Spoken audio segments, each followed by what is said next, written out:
بسم اللہ الرحمن الرحیم۔ السلام علیکم ورحمۃ اللہ وبرکاتہ۔ آج انشاءاللہ العزیز ہم مرکات میں قضیہ حملیہ کی باعتبار موضوع کے اقسام پڑھیں گے۔ آئیے پہلے ہم آج کے سبق کی عبارت اور اس کا ترجمہ سماعت کرتے ہیں۔ فصل: قد تقسم القضیۃ باعتبار الموضوع،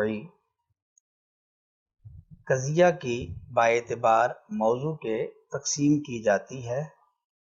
فالموضوع ان کان جزئیا و شخصا معینا سمیت القضیۃ شخصیتا و مخصوصتا، پھر موضوع اگر جزئی اور شخص معین ہو تو اس قضیہ کو شخصیہ اور مخصوصہ کہا جاتا ہے۔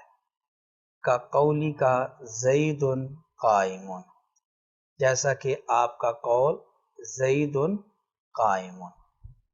وَإِن لَّمْ يَكُن جُزْئِيًّا بَلْ كَانَ كُلِّيًّا فَهُوَ عَلَىٰ أَنْحَاءٍ، اور اگر موضوع جزئی نہ ہو بلکہ کلی ہو تو یہ کئی اقسام پر ہے۔ لِأَنَّهَا إِن كَانَ الْحُكْمُ فِيهَا عَلَىٰ نَفْسِ الْحَقِيقَةِ تُسَمَّى الْقَضِيَّةُ تَبْعِیَّةً، اس لیے کہ اگر حکم قضیہ کے اندر نفس حقیقت پر ہو تو اس قضیہ کو تبعیہ کہا جاتا ہے، جیسے الانسان نوع والحیوان جنس۔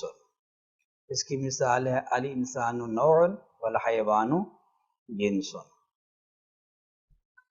وَإِن كَانَ عَلَىٰ أَفْرَادِهَا فَلَا يَخْلُو اما ان تکون کمیت الافراد فیہا مبینۃ او لم تکن، اور اگر حکم قضیہ کے موضوع کے افراد کے اوپر ہو تو پھر خالی نہیں ہے، یا یہ کہ افراد کی مقدار کو قضیہ کے اندر بیان کیا گیا ہوگا او لم تکن، یا افراد کی مقدار کو بیان نہیں کیا گیا ہوگا۔ فَإِن بُيِّنَتْ کمیت الافراد تسمى القضیۃ محصورۃ، پھر اگر افراد کی مقدار کو بیان کیا گیا ہو تو اس قضیہ کو محصورہ کہا جاتا ہے۔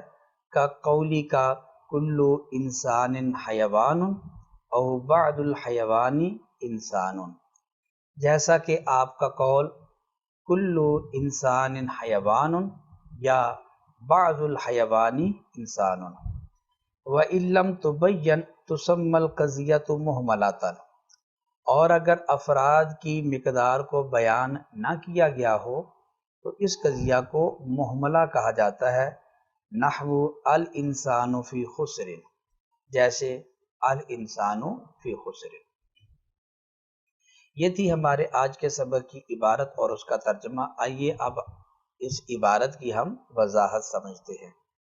تو سب سے پہلے ماقبل کے ساتھ ربط دیکھ لیتے ہیں۔ ماقبل میں قضیہ کے اقسام مصنف نے بیان کیے، قضیہ حملیہ، پھر قضیہ شرطیہ، اور ان کی تعریفات آئیں۔ قضیہ حملیہ کی تعریف، قضیہ شرطیہ کی تعریف، اور پھر قضیہ حملیہ اور قضیہ شرطیہ کے اجزاء کو بیان کیا۔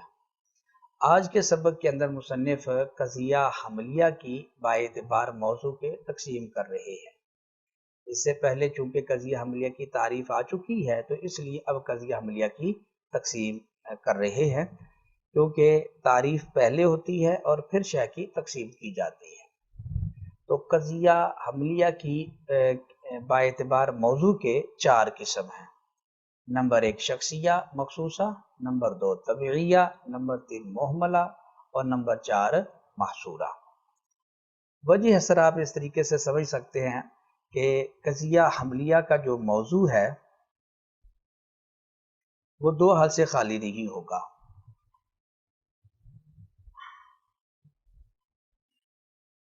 قضیہ حملیہ کا موضوع 2 حال سے خالی نہیں، یا تو قضیہ حملیہ کا موضوع جزئی حقیقی ہوگا یا کلی ہوگا۔ جزئی اور کلی کی تعریف آپ پیچھے جان چکے ہیں کہ جزئی حقیقی وہ مفہوم ہوتا ہے جس کا نفس تصور شرکت کثیرین سے معنی نہ ہو، جیسے زید، عمر، بکر، اللہ، محمد، کعبہ، قرآن وغیرہ۔ اور کلی اس مفہوم کو کہتے ہیں جس کا نفس تصور شرکت کثیرین سے معنی نہ ہو۔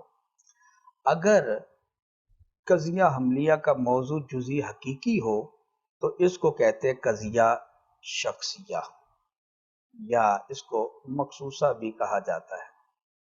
اس کی مثال ہے جس طرح کہ زید قائم۔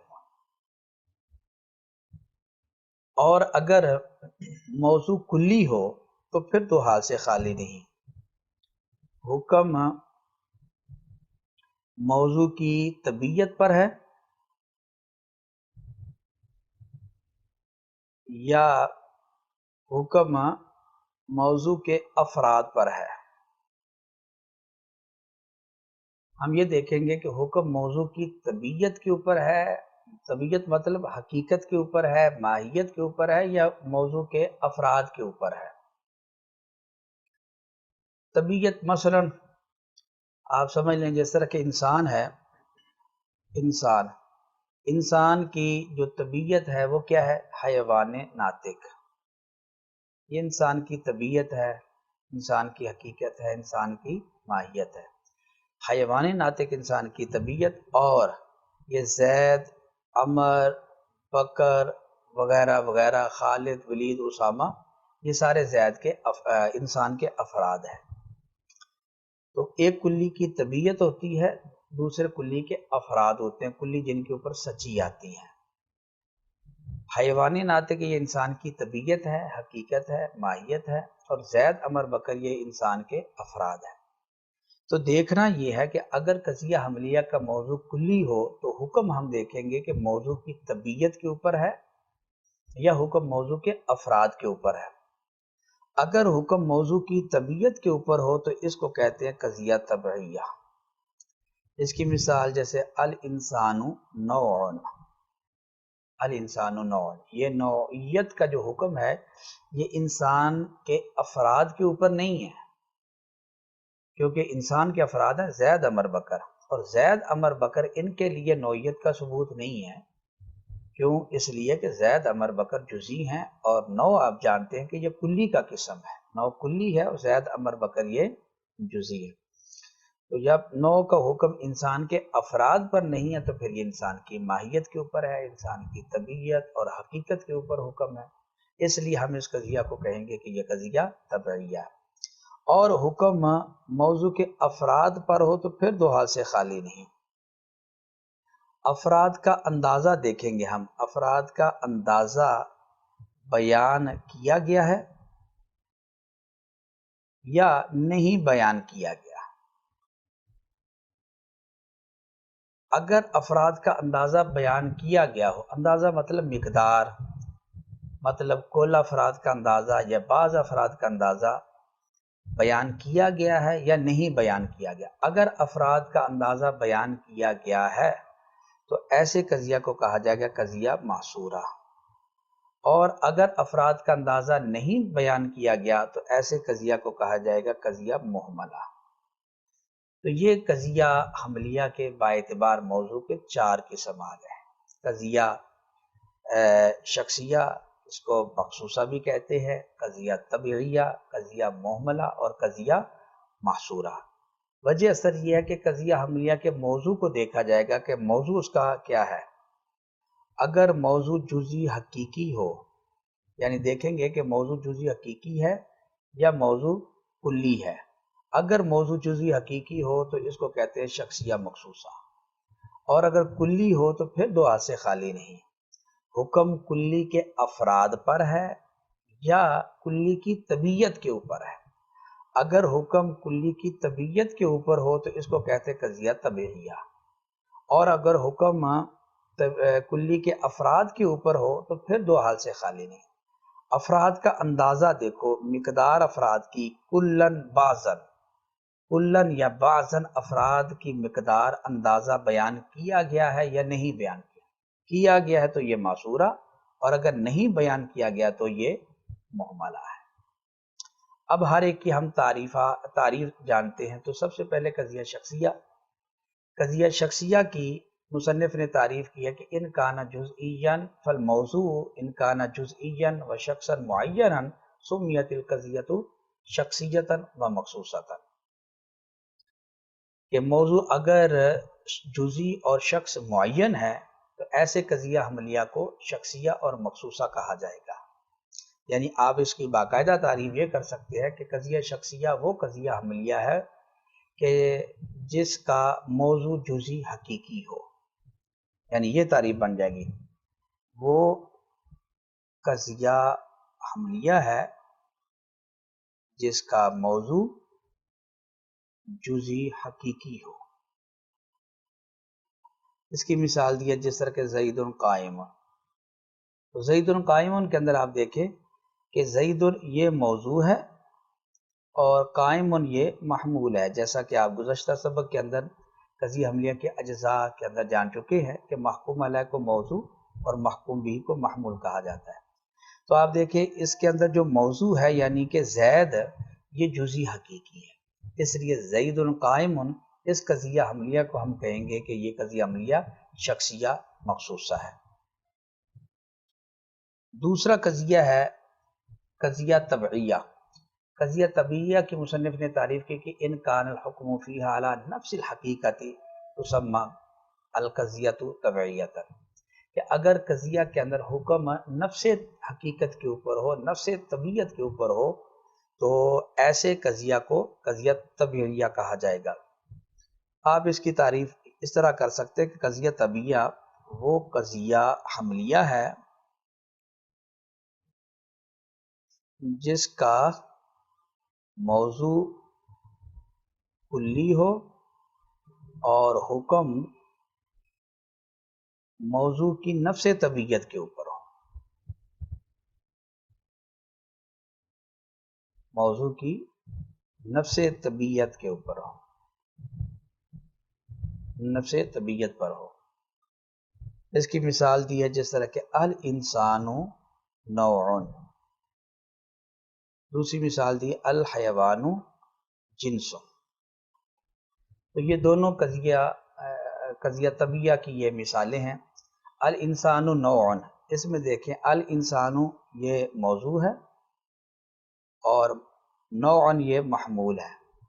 اور موضوع آپ دیکھ رہے ہیں کہ الانسان یہ کلی ہے اور نوع کا جو حکم ہے یہ کلی کے افراد پر نہیں ہے کیونکہ انسان کے جو افراد ہیں وہ ہیں زید عمر بکر. تو زید عمر بکر کے لیے نوع کا ثبوت نہیں ہے. کیوں؟ اس لیے کہ نوع یہ کلی ہے اور زید عمر بکر یہ جزئی ہے.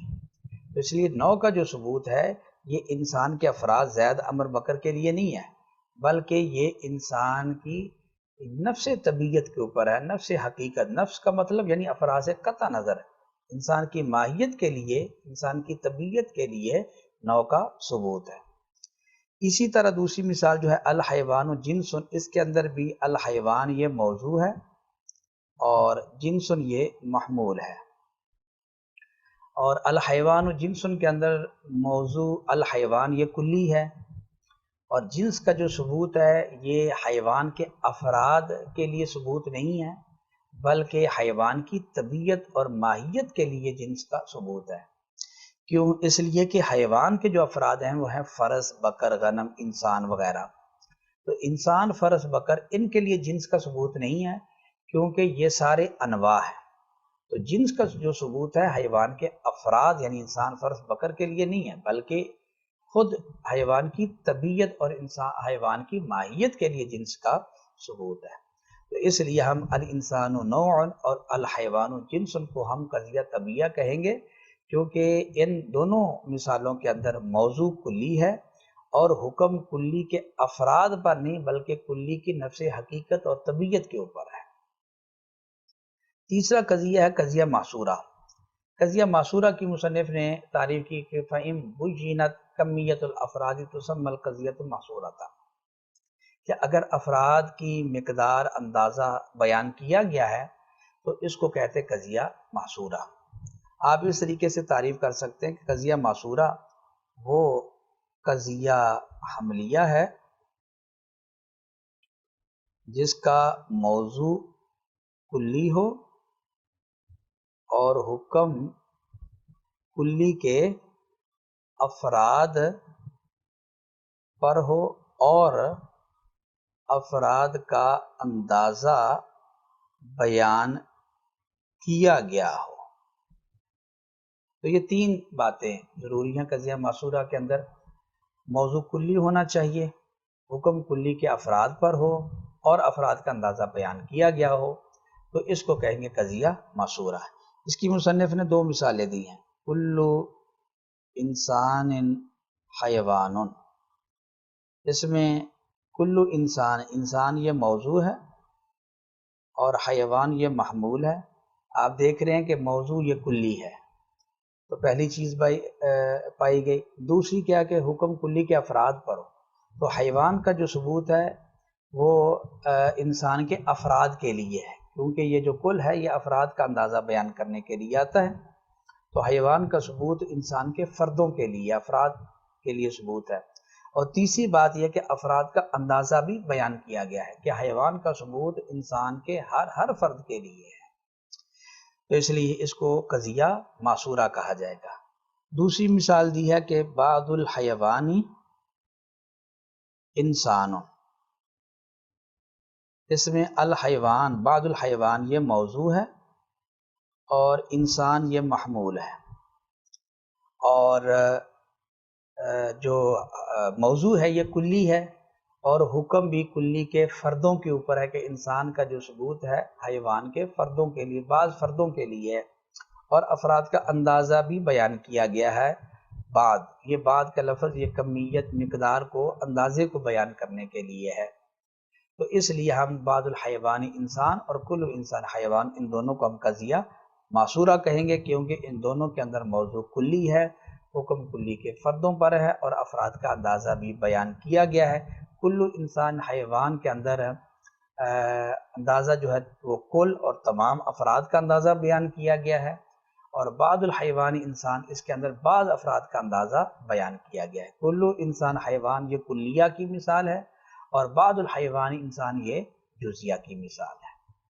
چوتھا قضیہ محصورہ، قضیہ معصورہ محملہ، قضیہ محملہ کی مصنف نے تعریف کی کہ وَإِن لَمْ تُبَيَّن تُسَمَّى الْقَضِيَّةُ مُحْمَلَةً، اور اگر کمیت کو بیان نہیں کیا گیا تو یہ قضیہ حملیہ محملہ کہلاتا ہے۔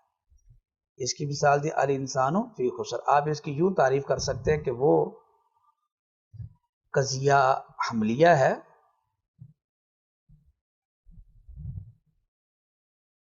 جس کا موضوع کلی ہو اور حکم کلی کے افراد پر ہو اور افراد کا اندازہ بیان نہ کیا گیا ہو۔ اس کی مصنف نے مثال دی ہے جس طرح کہ الانسان فی خسر، یہ صورت کے اندر کہ اگر ہم الانسان کے اوپر الف لام استغراق کا نہ مانیں، اگر یہ الف لام استغراق کا ہو تو پھر یہ مثال بن جائے گی قضیہ معصورہ کی، جس طرح کہ قرآن شریف میں آتا ہے ان الانسان لفی خسر الا الذین آمنوا وعملوا الصالحات، تو اگر الف لام استغراق کو ہو تو یہ معصورہ ہے، اور اگر ہم اس کو الف لام استغراق کا نہ مانیں تو پھر یہ قضیہ محملہ کی مثال بنے گی۔ تو اب یہاں دیکھیں آپ، الانسان اس کے اندر یہ موضوع ہے اور فی خسر یہ محمول ہے، اور موضوع دیکھیں آپ یہ کلی ہے اور حکم بھی کلی کے فردوں کے اوپر ہے، یعنی انسان کے فردوں کے اوپر، اور افراد کا اندازہ بیان نہیں کیا گیا کہ خسارے کے اندر انسان کے تمام افراد ہیں یا بعض افراد، کل یا بعض کا اندازہ بیان نہیں کیا گیا، اس لیے ہم اس کو کہیں گے کہ یہ قضیہ محملہ ہے۔ تو یہ تھا ہمارا آج کا سبق۔ اب آخر میں ایک دفعہ ترجمہ ہم دیکھ لیتے ہیں۔ فصل کا تقسم القضیۃ باعتبار الموضوع، کہ قضیہ کی گاہے تقسیم کی جاتی ہے باعتبار موضوع کے۔ فالموضوع، موضوع ان کانا جزئیا و شخصا معینا سمیت القضیۃ شخصیتا و مخصوصتا، پھر موضوع اگر جزئی اور شخص معین ہو تو اس قضیہ کو شخصیہ مخصوصہ کہا جاتا ہے۔ کا قولی کا زید قائم، جیسا کہ آپ کا قول زید قائم، تو زید آپ دیکھ رہے ہیں کہ یہ جزئی ہے اور شخص معین ہے۔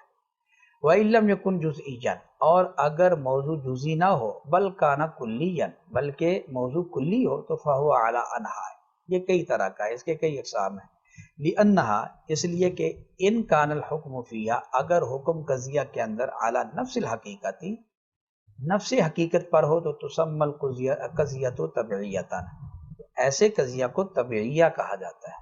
اس کی مثال ہے الانسان نوع اور الحیوان جنس۔ الانسان نوع، ان دونوں مثالوں کے اندر، الحیوان جنس کے اندر بھی موضوع آپ دیکھ رہے ہیں کہ کلی ہے، اور نوع کا یا جنس کا جو ثبوت ہے انسان یا حیوان کے لیے، تو انسان اور حیوان کے فردوں کے لیے نہیں ہے، کیونکہ انسان کے افراد وہ نوع نہیں ہے، اسی طرح حیوان کے افراد وہ بھی جنس نہیں ہے۔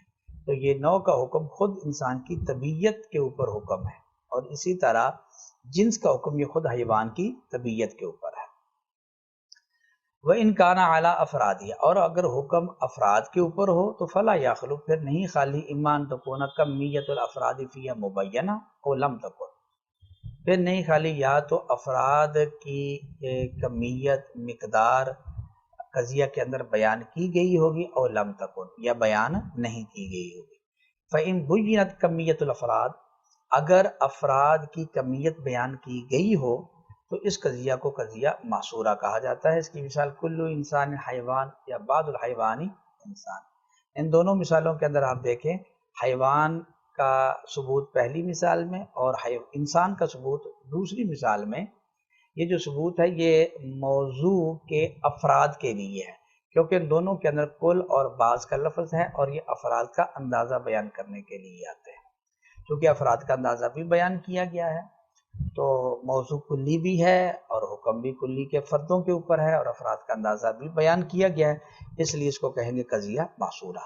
وَإِن لَّمْ تُبَيَّنْ، اور اگر افراد کا اندازہ بیان نہ کیا گیا ہو تو تُسَمَّى الْقَضِیَّةُ مُهْمَلَةً، اس قضیہ کو مہملہ کہا جائے گا، جس طرح کہ الانسان فی خسر۔